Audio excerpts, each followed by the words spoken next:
There we go. We're wired. Thank you. Good evening, everyone. Okay, continuing the Tibetan tradition of mental development, Geshe Namlong Darge. We are in chapter 10, which is virtuous karma. So why are we talking about virtuous karma when we spent the last 2 weeks talking about cause and effect, talking about karma? I think he's very skillfully putting out the goodies so you'll be motivated. Yeah, I think the remarkable thing about this book too is the way that it just lays it out, just sort of like a framework. This occurred to me the other night. We were here on Tuesday night doing White Tara, and someone asked Kempo afterwards what the 8 fears were, because they're listed in the sadhana, and what are the 8 fears? And so it started a discussion of what the 8 fears are, and he was trying to name them, and I think he forgot one, but nonetheless, I'll read them to you. Drowning, thieves, fear of thieves, fear of lions, fear of snakes. They come from India, right?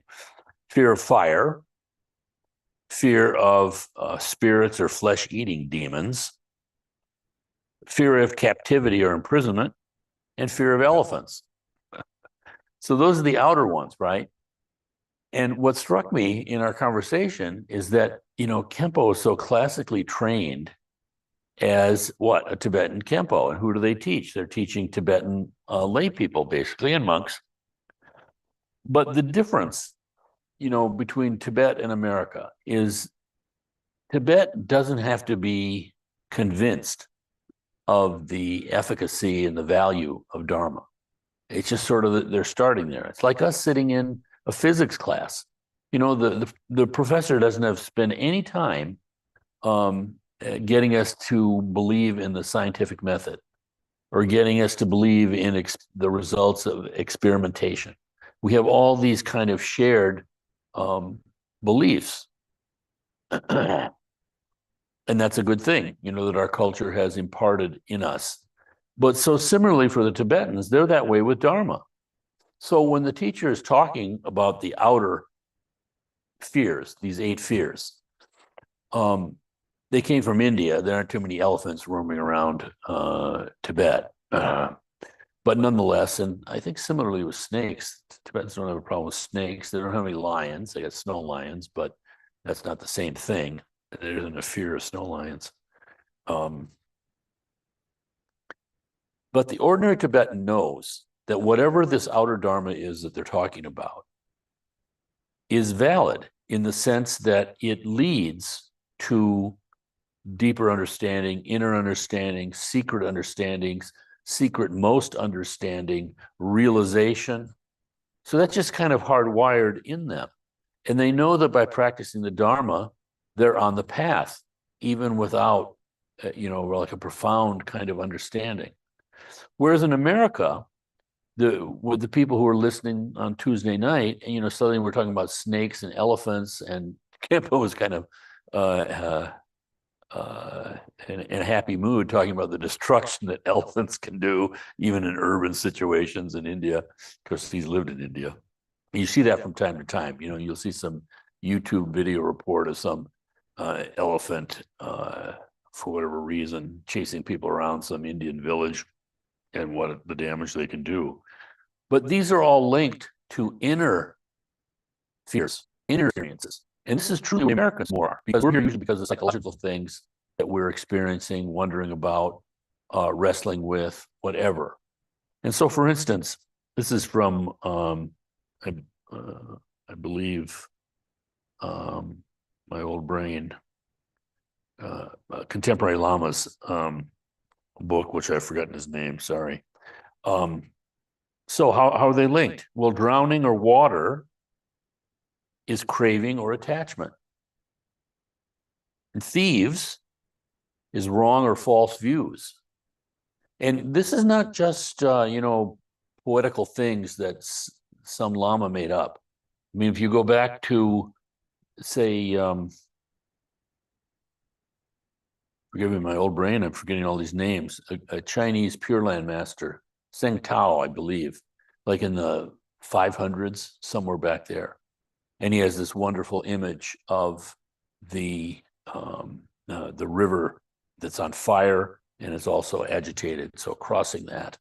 And he's talking about going through on our way there to get to that shore of that river, that there are thieves. We're beset by wild animals and thieves.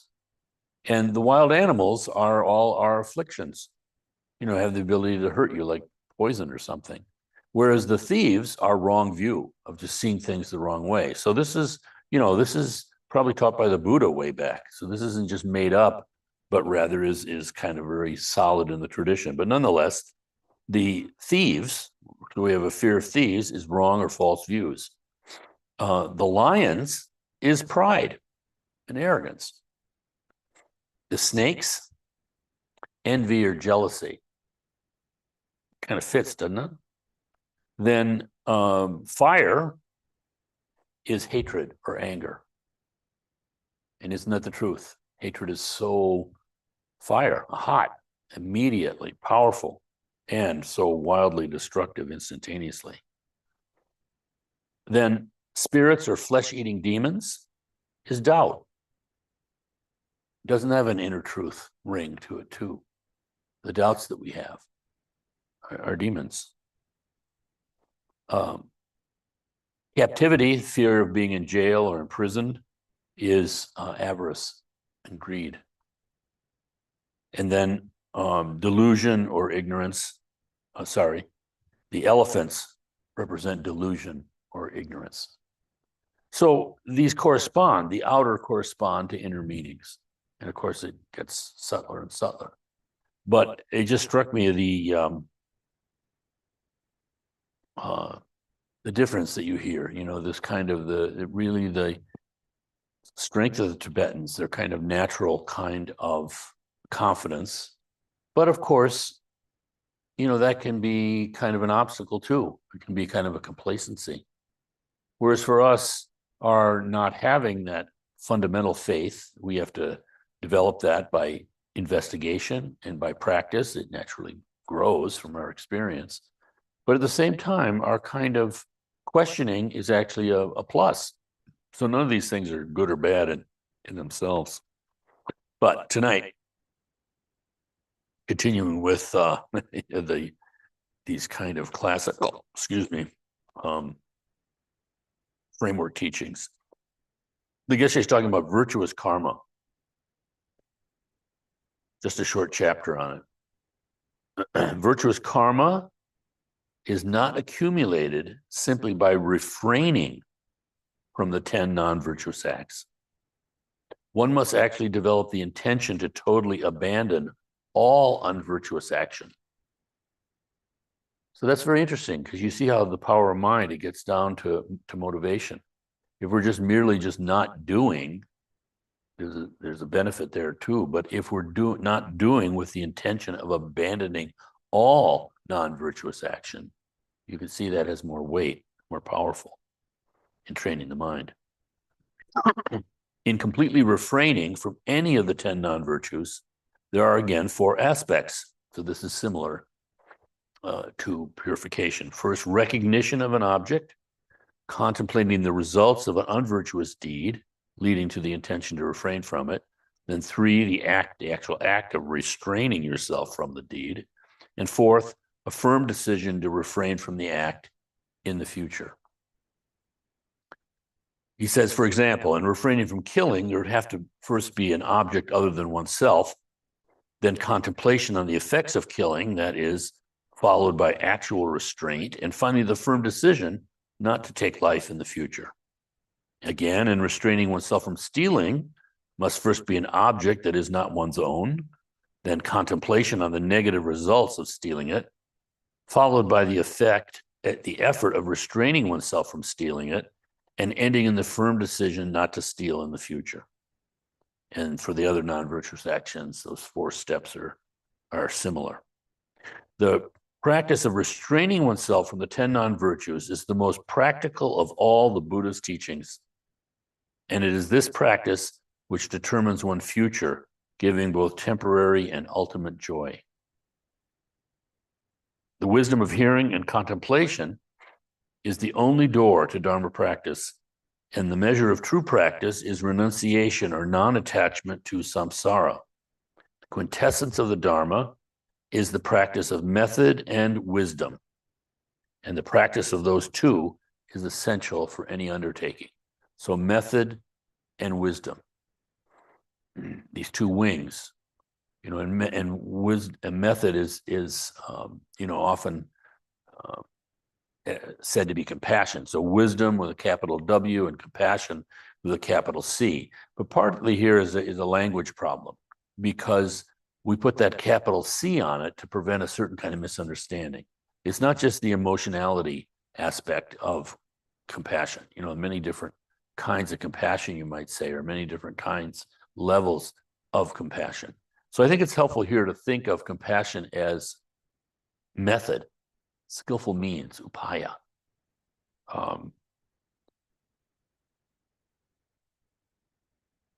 Thereby, it's never really apart from wisdom, and it avoids a certain kind of misunderstanding. The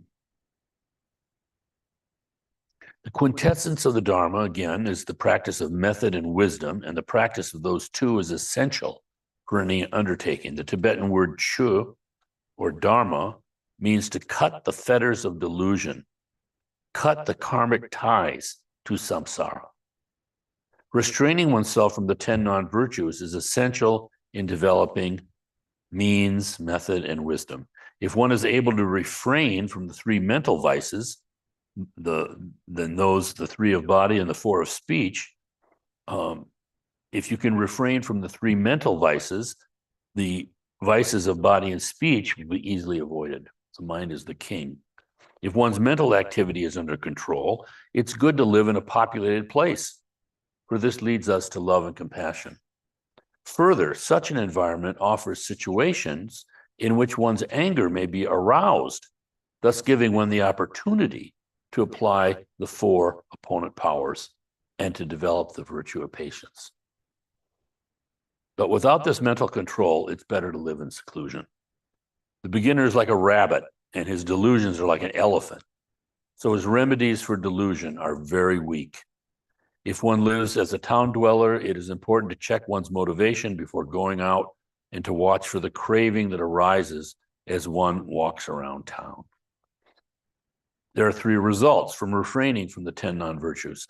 Primary result of the most intense practice is rebirth in one of the form or formless realms. So again, when we talk about the 3 realms, there's the realm of desire, which is also called the 6 realms, which can create some confusion. But usually we're talking in the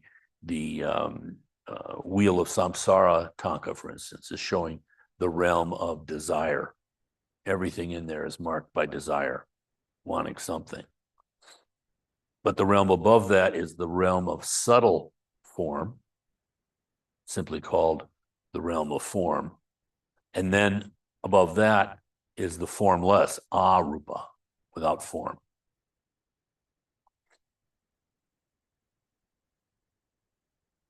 So, the primary result of the most intense practice is rebirth in one of the form or formless realms. The result of mediocre practice is rebirth in the deva realm. And for a low degree of practice, rebirth as a human is the result. These 3 main results are graded in terms of happiness, not in terms of the opportunity to practice the Dharma. The wish or motivation behind virtuous actions and the dedication of merit determine whether one is born simply in a happy realm or in one with potential spiritual power. So again, the wish or motivation behind the virtuous actions and the dedication of merit. However, when practicing, one must not expect to destroy all one's kleshas at once. The effective means is gradual, steady practice, like gathering drops of water in a bucket. There are 2 types of karma. There's throwing karma and completing karma. Good throwing karma leads to rebirth in one of the higher realms, and good completing karma leads to a happy situation in that realm. For example, the condition of a human who continually suffers from illness is due to that person having good throwing karma and bad completing karma. If bad throwing and completing karma are combined, They lead to rebirth in the hell regions. Situation of a pet dog who is fed and treated well is the result of bad throwing karma as an animal, but good completing karma. Throwing karma is the sole force which determines in which realm one takes rebirth. The fruit of unvirtuous acts, in which there is both intention and fruition of the act, must be experienced unless the four opponent powers are applied. However, if there is an act without any intention, the person needs not experience the karmic fruit of the act. For example, an executioner is ordered to carry out a death sentence. If he does so not by his own will, and perhaps even while feeling compassion for the victim, he does not necessarily have to experience the complete fruit of the karma of killing. So you see the nuance here. Karma is not something that is simple. In the popular press and our popular understanding, it is almost like fate, like kismet, some sort of mechanistic, just kind of gross cause and effect on a material level. But there's more to it than that. And it's the nuance, the subtlety that actually prevents it from being some sort of a hell realm itself or a tyranny. The thing is that we have capacity, we have power to do something about it, but you have to have recognition of the non-virtuous act, thought, speech, as it's happening, because then you can apply, like with regret. It very much ameliorates the full effect of these things. So that's incredibly empowering, and also can give us a very positive attitude and hope. It's not hopeless.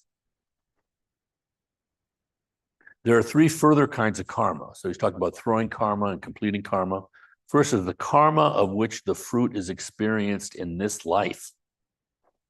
Then there's the karma of which the fruit is experienced in the next life. And then third is the karma of which the fruit is experienced in 2 or more lives.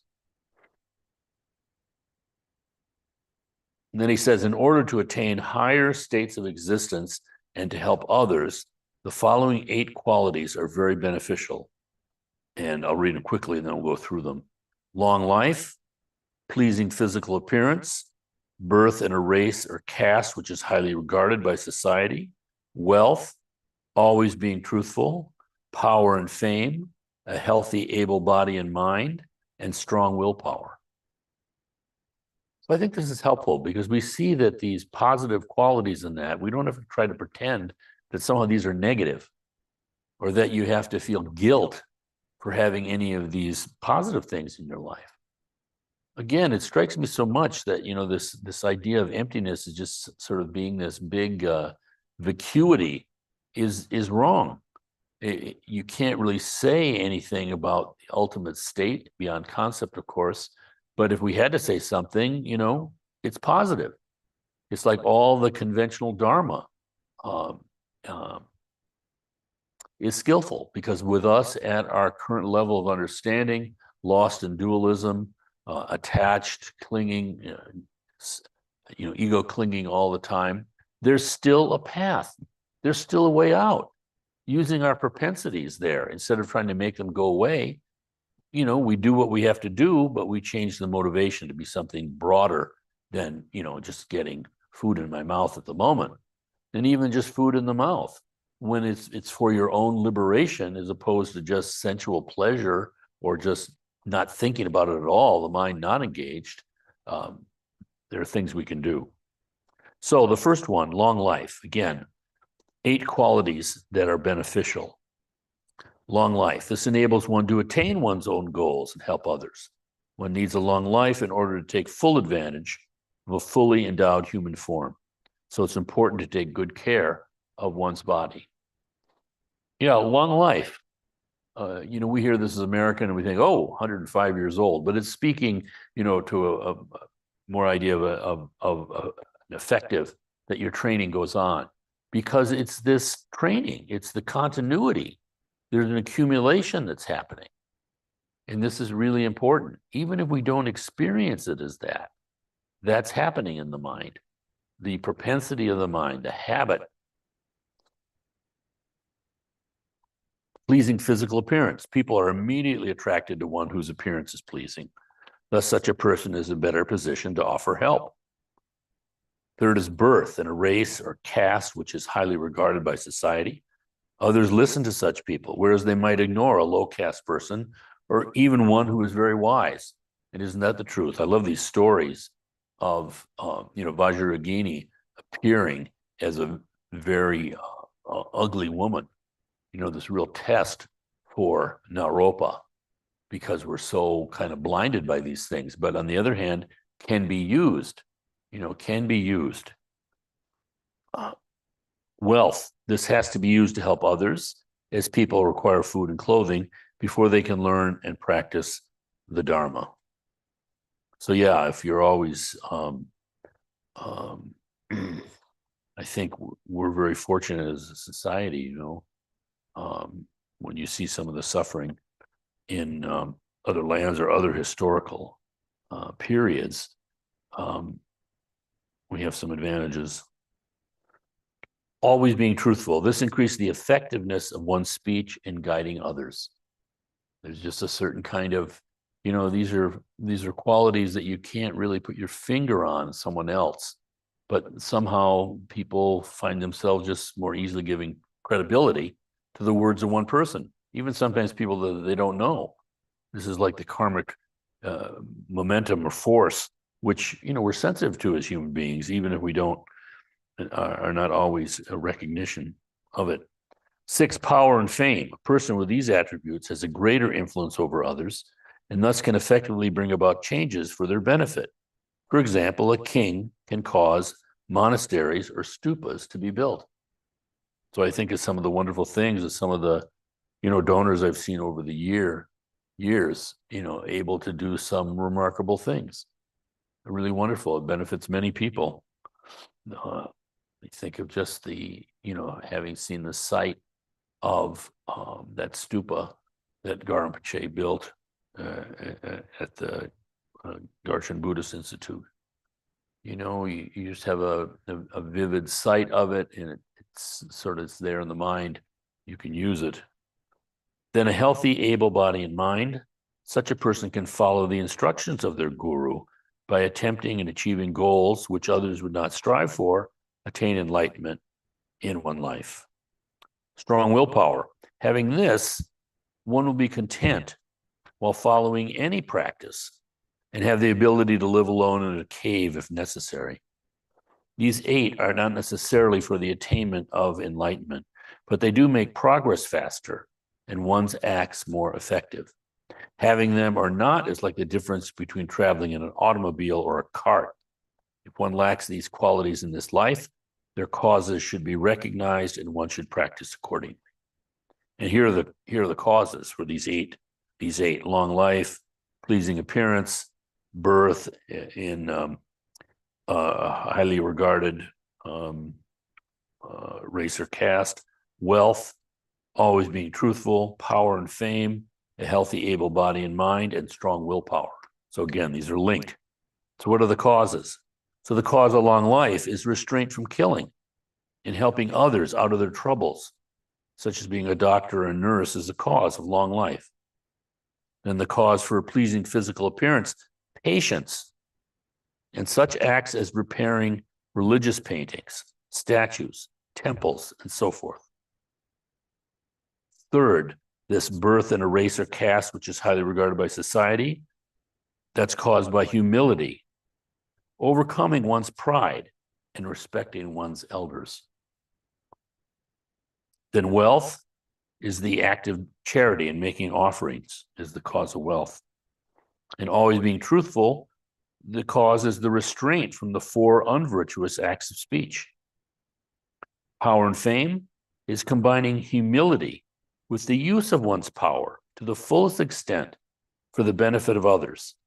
Prayers to the triple gem for obtaining a fully endowed body and these 8 qualities in the next life are also a cause for power and fame.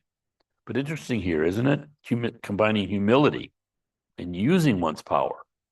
So it's like the mind is engaged with power, but there's humility there. And that results in increasing power and fame. It's just amazing. It's kind of like upside down. You know, the normal way we think is just by grasping to these things, you get more and more power. And it comes from humility, actually renunciation of attachment to power. Seventh is a healthy, able body and mind. The cause is helping the poor and weak by doing for them what they are unable to do. Not hitting any living beings, even one's pet animals, is a further cause of having a capable mind and body. And finally, strong willpower. The cause is rejoicing in the triple gem, having reverence for others, and reciting the Manjushri mantra, willpower. In order to take full advantage of these 8 qualities, one should pray that they will benefit all creatures. And this concludes the teaching on the law of cause and effect. Okay, any reactions to any of that? Virtuous karma? Yeah. Yeah.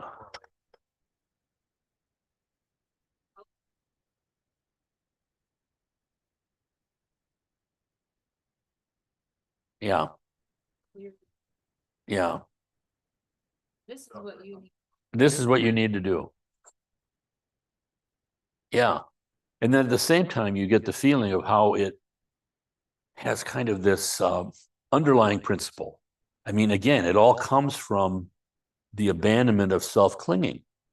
And I think it's so wonderful to me that you get power by basically renouncing power, but not in the way that like the Buddha's ascetic path, you know, where you're just like, you're basically attached to power. And then you're making this big display of doing away with power, but you're still attached to it. So it's always subtle. It's always the middle way. You know, you recognize the power, but you're just not all caught up in it. And therefore you're free of it. But interestingly, with that motivation, you actually get more power. It's like the world seems fundamentally paradoxical, you know, when you see it in a dharmic way. And yet that paradox is beautiful. It's not actually paradoxical. It's just that we see things upside down. So it looks paradoxical to us because we have this idea of sort of the opposite. I also find it amusing that people who think their dogs are like beings when they're having, their hair done every week. Back to the throwing karma and the oh, right. Right. Right. Finishing.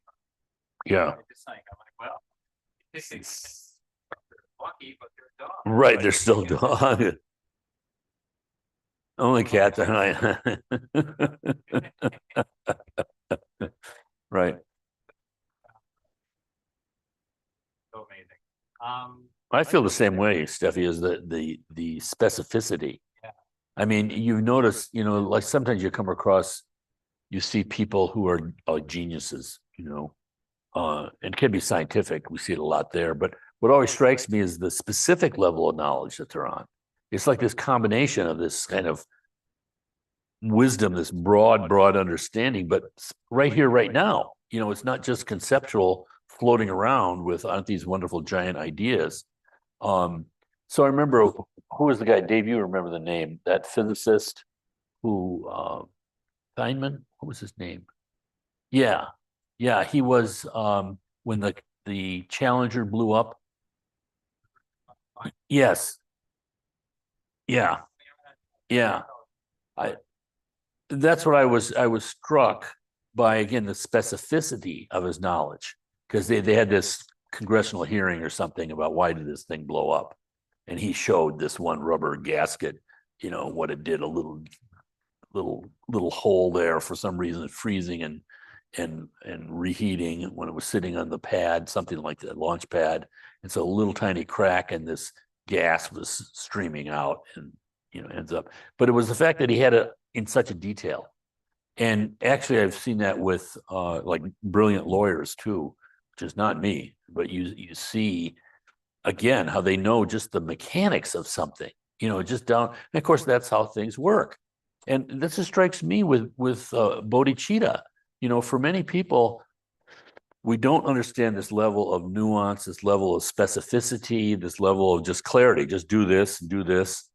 And so we think just some sort of general sense is enough. And the general sense is good, but you have to combine it with, not only the intention, but again, method. How do you do it? Because if you go all the way back, of course, everybody wants to be happy, but it just doesn't seem to be working out at large in the general sense. And that's what's missing. And why is that missing? Because people don't have the fundamental understanding of reality. You can call it realization, where they see things as it is. Which reminds me, I did find a quote. Let me see if I can find this and share it with you. See if I can get it. Because I'm so struck at the consistency of the Dharma. You can find a teaching in Japan, you can find something in India, you can find something in Tibet, and it's the same, even though they were separated by so much, of course. Let's see if I can find this for us.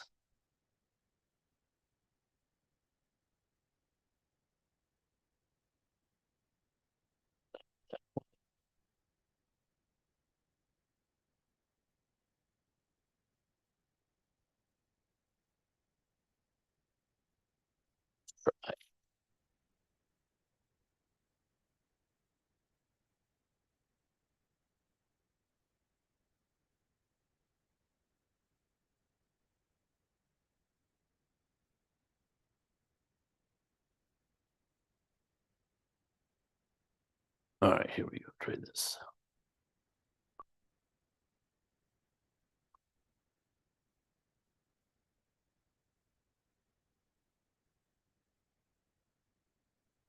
Yeah, this is the verse from the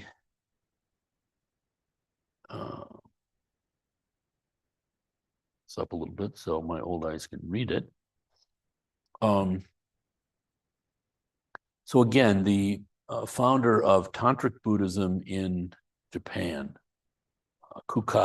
monk Kukai named Kobodaishi, went to China and attained realization under a Chinese Vajramaster. So again, the Vajrayana came in two streams out of India. One through Tibet and Mongolia, and then one directly to China, which later died out. But before it died out, Kobodaishi went to China, came to enlightenment, and brought those teachings to Japan. So it still exists in Japan. It's called the Shingon school. Shingon means true word, obviously referring to mantra. But it died out. The indigenous, you might call it the indigenous or Vajrayana, not really indigenous because it came from India, but nonetheless, that went directly to China, died out. No one really knows why. And so the Chinese got their Tantric Buddhism thereafter from the Mongolians who, conquered China. And the Mongolians had been converted by the Tibetans, so through Tibet. But nonetheless, so this is the verse in the Vajrachana Sutra that propelled Kukai to go to China. So he's in Japan reading sutras. He reads this quote, and this motivated him to take the difficult journey to China, finding a Vajra master, coming to his realization, and then coming back to Japan. He's a great figure. But the verse is, to be enlightened is simply to understand fully the true nature of your own mind. Understanding fully the true nature of your own mind is equal to understanding everything. Just such profound wisdom, It's just it's hard for us to believe because it's like right in front of us. He also said that one statement attributed to him is, many are the ways, but Buddhism is the best of all. So I find that specificity being a characteristic of the best of all, because it's true. You can see in different traditions, very positive things. But when it comes down to what do you actually do, like that member that we had years ago, before she moved to New Orleans, was Roman Catholic. And she had been very moved by Pope, what was his name? John Paul the 23rd, I think. the one who was Polish, that Polish Pope at the time when the Berlin Wall came down, in Eastern Europe was sort of freed. She very much admired him. And she said she also liked, I think it's Jesus's words, you know, that love other beings as yourself. And he said, but what she found so helpful in Buddhism is it told you how to do that. Because in a sense, there's really no how. You know, you just leap in, like one of the Zen koans say, it's like, you know, leaping into the void with your hands held over your head. It's just like great enthusiasm, just letting it go, you might say. But at the same time, we're human beings, you know, we have all sorts of doubts. Someone gives you something specific, can be very helpful, but again, with that big motivation. So that's, yeah, Kukai. Kobodaishi, respectively, after, called that after. He passed away. Well, they say he didn't pass away. They say he's still there. They have him in a temple. Interestingly, this kind of crazy aside, but I had my annual physical. Was it yesterday? I think it was yesterday. And it turns out my doctor is going to Japan. I've known him for a long time. And so he was asking some questions, and I was thinking, this is really wonderful. We can give him some pointers, you know, where to go. Because he's going to Kyoto, for instance, which is totally wonderful. But Kyoto can be overwhelming because there are so many temples. Where do you go? And if you're not, you know, Buddhist, you have no idea what these different temples mean. Why this temple? Why not this temple? But I was going to suggest to him one that we happened to just stumble into, which was very moving. I think it's Kiryangzang. Is that what it's called? I'm terrible with these names now. At any rate, this is back in the 600s, something like that.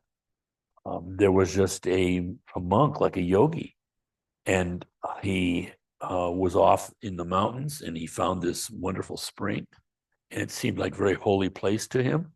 And he had a vision of Chenrezig Kanon, Avalokiteshvara, and so he started a temple there, just practicing there, and eventually people were supporting. So it's still there. There's this beautiful spring and beautiful pool, but it's up on the side of the hill overlooking Kyoto. It's just wonderful, beautiful.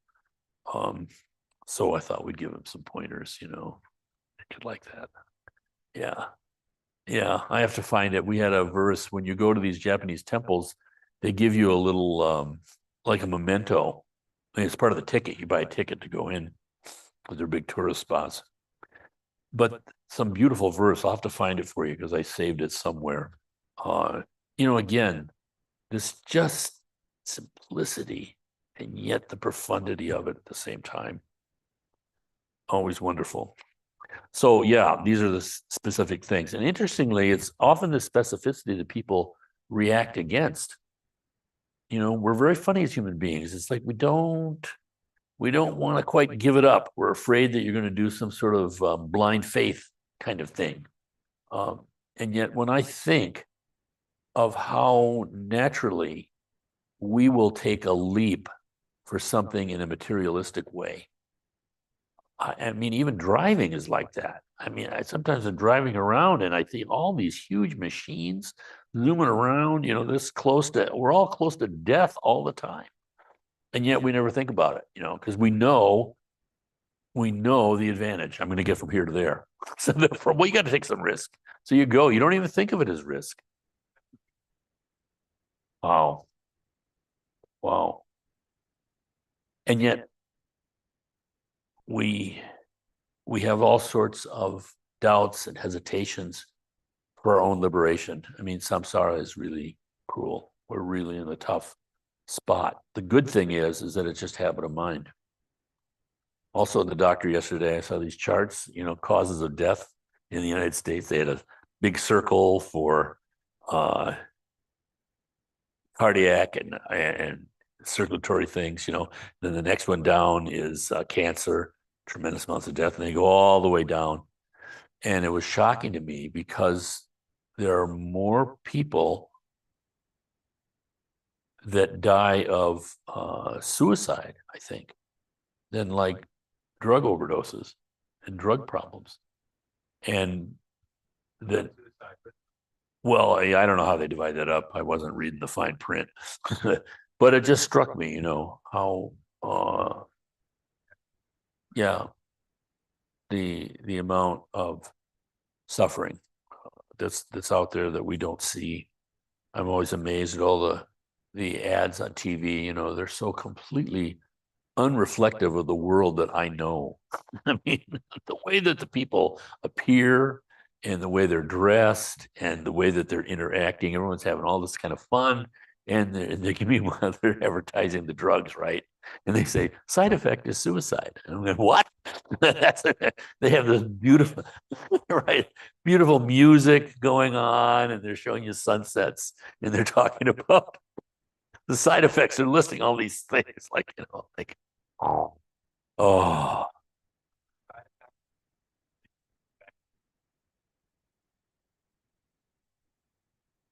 feeling that it actually can turn your intestines inside out. oh gosh.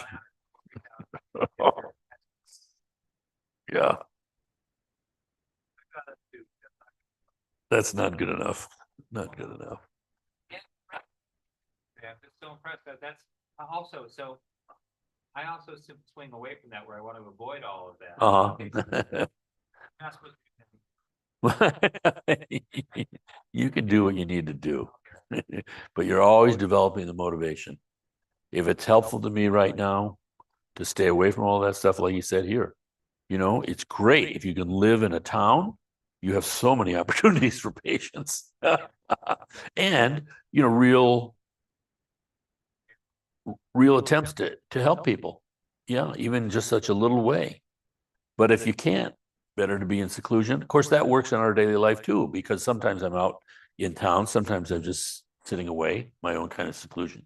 You can do both, but the idea is that you have this stream of motivation going on, this aspiration, bodhicitta, aspiration for enlightenment. For what reason? For the benefit of alls. And that's what's going on. And so whatever situation you're in, that's what's happening. It can be staying away. That's a good thing. Like, think if you're talking to someone who's whatever they're going through. Sometimes it's helpful to tell them something. Sometimes it's to let them talk. Just the fact that you're there with them, especially that motivation, people sense that. I'm amazed at how sensitive we are, and we think that we're not sensitive. It's like from the time we're young, someone says something to you, all the right words, but we know that they're just pulling our chain. The same thing, someone saying kind of negative words, but there's love in their heart. That happens all the time, but especially the falsity. I mean, some people are really good at hiding it, of course, sociopaths, for instance. But nonetheless, we catch so many little things. And so on our own side, training our own mind from time to time to time. And didn't Kempo say, it was a Sunday, I think, in his teaching, what struck me is that you can have so many moments of, what was it talking about? I know it was mantra or what, maybe you remember. But he said you can have, one pure moment that has actually more power karmically than all the minor accumulations you're doing. And so the wonder of this, that if you have a moment of true insight, that wipe out. sincerity, absolutely. I think he said something like it destroys a lifetime of negative karma. So the realization itself is infinitely more powerful than our kind of baby steps that we do. But the paradox of it is that comes out of all our baby steps. So not to be, because the conventional teachings are our Buddha nature appearing in this dualistic way for dualistic beings. It's just like 110% compassion. And this is what I think was so great about Buddha's experience, because at his time, a great figure was not compassionate. They were just like some sort of enlightened guru who was sitting in a cave, and you would go and just be in their presence. And it was just an object of devotion in that. And the Buddha turned it all around, with compassion, because suddenly you're involved in, the mess of human beings. instead of just being radically apart. It's mind-boggling because in our ordinary mind, we think that a kind of engagement is polluting, in the classical Indian way. And it is not the path. We think, I just want to get out of here. I just want to be completely else, somewhere else. And he put all of that, comprehensively into the path. And it's just wonderful because I think, like it says here, what did it say?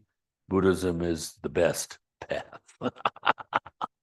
Or like Kanze said somewhere, I can't find it. I have so many quotes from Kanze now, I can't find them in that book anymore without having to reread the whole book, which I should do.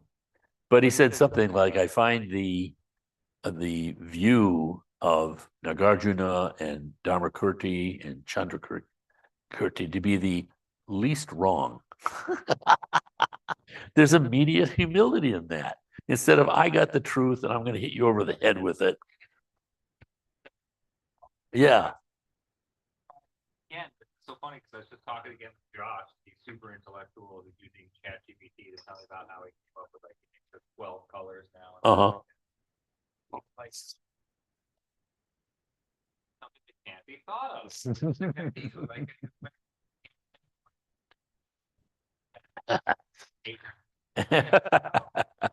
And yet there is a path.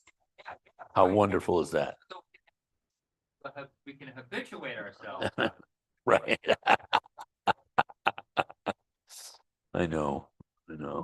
It's really wonderful. Yeah, but vast. You think of the differences in human beings and the differences of what's mattering to them, the way that they're conditioned, the way they approach.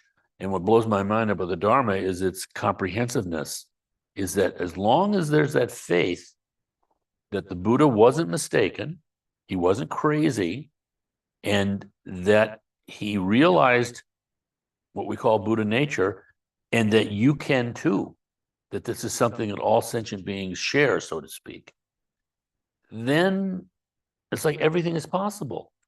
You have people who are attracted in ways that I would not be, by the art, say, or the dance, or the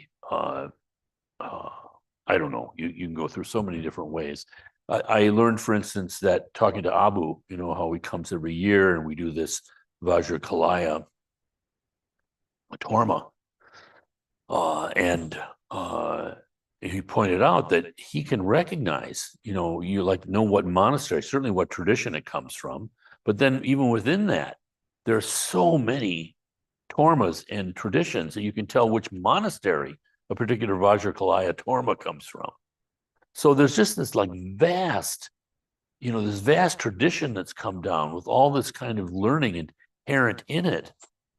And the Tibetans, they organize their whole society that way. I mean, the depth of the teaching and the breadth of the teaching, you start reading some of these things, it's just, it's so humbling.